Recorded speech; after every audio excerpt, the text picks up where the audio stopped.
নামমাত্র তেল দিয়ে মাত্র 5 মিনিটের মধ্যেই কিন্তু এই রেসিপিটি বানিয়েছি।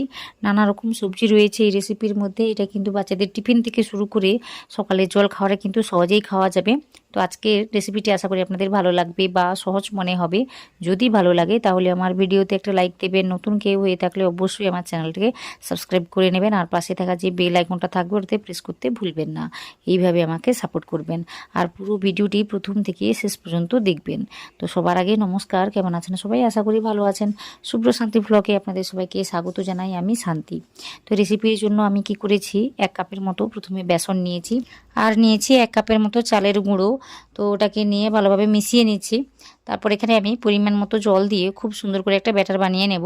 তো প্রথমে আমি কি করেছি, 1 কাপের মতো জলটাকে নিয়েছি। তো এই জলটাকে নিয়ে দেখলাম যে আর একটু জলের প্রয়োজন রয়েছে, তাই আমি কি করেছি, মোটামুটি এখানে 2 কাপের মতো জলটাকে দিয়েছি, দিয়ে সুন্দর করে একটা ব্যাটার বানিয়ে নিয়েছি। তো আপনারা দেখতে পাবেন।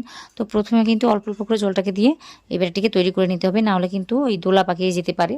তো এইভাবে মোটামুটি বুঝে শুনে কাজটিকে করে নিতে হবে। তো এখানে কিন্তু এখনও পর্যন্ত আমি কোনো রকম লবণ বা কিছু মশলা দিইনি। তো এরপরে কিন্তু আমি দেবো। তো দেখুন সুন্দর করে একটা ব্যাটার আমি বানিয়ে নিয়েছি। মোটামুটি 2 কাপের মতো জলটা আমার গিয়েছে। তো যদি সুজিটা হয় তখন কিন্তু একটু বেশি করে জলটা লাগতে পারে। তো বুঝে শুনে কাজটিকে করে নিতে হবে। তো এখানে আমি পরিমাণ মতো লবণ দিয়েছি, তারপর জোয়ান দিয়েছি আমি হাফ চামচের মতো গোটা জিরে, আর একটু হলুদ গুঁড়ো দিয়েছি। এটা দিতেও চাইলে দেবেন, না চাইলে না দেবেন। তারপর একটু পেঁয়াজ কুচি, লঙ্কা কুচি এগুলো দিয়েছি। আর কিছু সবজি আমি অ্যাড করেছি। আপনারা চাইলে আপনাদের মনের মতো করে সবজিগুলো অ্যাড করতে পারেন। তো এখানে আমি গ্রেট করা ওই গাজর নিয়েছি, তারপর কুচানো বাঁধাকপি নিয়েছি, তারপর ধনেপাতা কুচি নিয়েছি। ওই যে বললাম, আপনারা কিন্তু আপনাদের মনের মতো করে সবজিগুলো অ্যাড করতে পারেন। তো এইগুলো দিয়ে ভালোভাবে মিশিয়ে নিচ্ছি। আমি কিন্তু ঝালের জন্য একটু কাঁচা লঙ্কা কুচি দিয়েছি। আপনারা চাইলে কিন্তু এই যে চিলি ফ্লেক্স দিতে পারেন, ওটা দিলে কিন্তু খেতে ভালো লাগে। তো বাচ্চারা যদি খায় ওটা দেওয়ার দরকার নেই, নাহলে কিন্তু বড়রা যদি খায় তখন কিন্তু দিতে পারেন, দিলে ভালো লাগবে।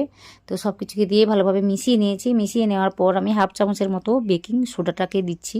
তো ওটা দেওয়ার পর আমি 1 চামচের মতো লেবুর রস দিচ্ছি।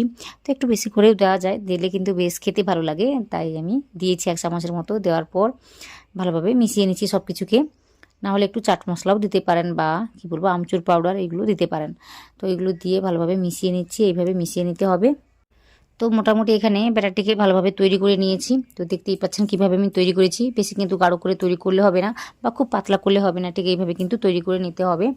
তৈরি করে নেওয়ার পর আমি একটা তাওয়া নিয়েছি। তো ওখানে একটু তেল দিয়েছি, ওই হাফ চামচের মতোই দিয়েছি। তারপর একটু ওই যে কালো সর্ষে আর সাদা তিল দিয়েছি, আর কারি পাতাটাকে দিয়েছি।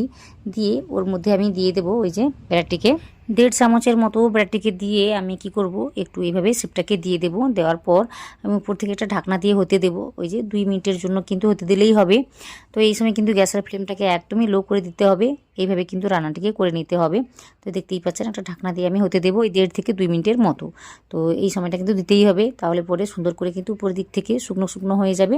আর এই সময় কিন্তু একটু তেলটাকে দিয়ে দিতে উপর থেকে, তাতে করেই কিন্তু দেখতে ভালো হবে, বা জিনিসটা সুন্দরভাবে সেদ্ধ হবে, বা কি বলবো, রান্নাটা ভালোভাবে হবে।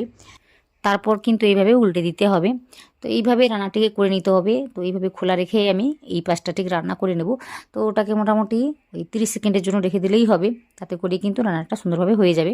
তো এই রেসিপিটি যে কোনো কড়াইতে কিন্তু সুন্দরভাবে হয়ে যায়। ওই অ্যালুমিনিয়ামের কড়াই বলুন, লোহার কড়াই বলুন, বা ওই যে ননস্টিকের কড়াই, তো যেটাতে বানাতে চাইবেন সমস্ত রকম কড়াইতে কিন্তু সুন্দরভাবে তৈরি করা যাবে। তো দেখতেই পাচ্ছেন আমি উল্টে পাল্টে দিয়েছি আর সুন্দর করে ভেজে নিয়েছি।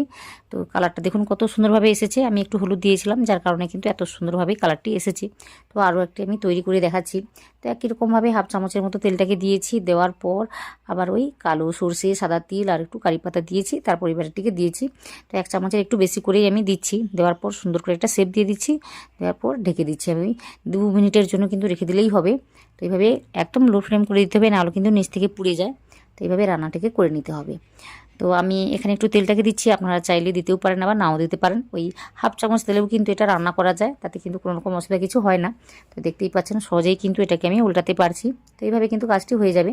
তো আশা করি আজকে রেসিপিটি আপনাদের সহজ মনে হচ্ছে। যদি সহজ মনে হয় বা ভালো লাগে তাহলে আমার ভিডিওতে একটা লাইক দেবেন। নতুন কেউ হয়ে থাকলে অবশ্যই আমার চ্যানেলটিকে সাবস্ক্রাইব করে নেবেন, আর নিচে কমেন্ট করে জানাবেন আজকের রেসিপিটি কেমন হয়েছে। আর আশা করি আজকের রেসিপিটি আপনারা সম্পূর্ণ দেখেছেন। আপনারা যারা দেখেছেন আপনাদের সবাইকে অনেক অনেক অনেক ধন্যবাদ জানাই।